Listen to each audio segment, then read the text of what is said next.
বিরতির পর আরও একবার প্রত্যেককে স্বাগত জানাই পাবলিক নাওর পর্দায়। এই মুহূর্তের বড় খবর, নিজ জন্মভূমিতে পদার্পণ করে রবিবার উদয়পুরের ত্রিপুরেশ্বরী মন্দিরে পুজো দিলেন সাংসদ তথা প্রাক্তন মুখ্যমন্ত্রী বিপ্লব কুমার দেব।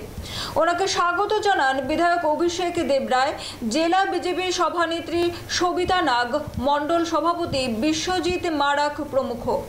এদিন সাংসদ বিপ্লব কুমার দেব জানান, তিনি যখনই উদয়পুরে আসেন মায়ের আশীর্বাদ নিতে আসেন, নিজের পাশাপাশি রাজ্যবাসীর মঙ্গল কামনা করেন তিনি।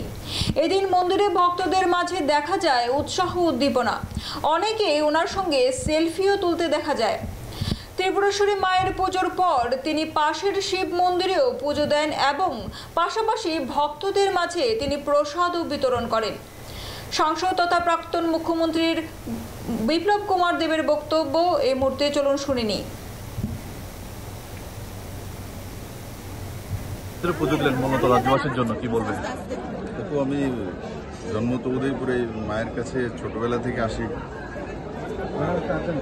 ত্রিপুরেশ্বরী মায়ের আশীর্বাদে 2018-তে ত্রিপুরার মানুষ মুক্তি পেয়েছিল। যখনই আসি তখন মার কাছে আশীর্বাদ নেওয়ার জন্য আসি। সবার ত্রিপুরার সমস্ত মানুষের মঙ্গল কামনা হোক, এটাই আমি প্রার্থনা করি। পুজো দিলেন মূলত রাজ্যবাসীর জন্য কি বলবেন? দেখো, আমি জন্ম তো উদয়পুরে, মায়ের কাছে ছোটবেলা থেকে আসি। ত্রিপুরেশ্বরী মায়ের আশীর্বাদে 2018-তে ত্রিপুরার মানুষ মুক্তি পেয়েছিল। যখনই আসি তখন মার কাছে আশীর্বাদ নেওয়ার জন্য আসি। সবার ত্রিপুরার সমস্ত মানুষের মঙ্গল কামনা হোক, এটাই আমি প্রার্থনা করি। পুজো দিলেন মূলত রাজ্যবাসীর জন্য কি বলবেন?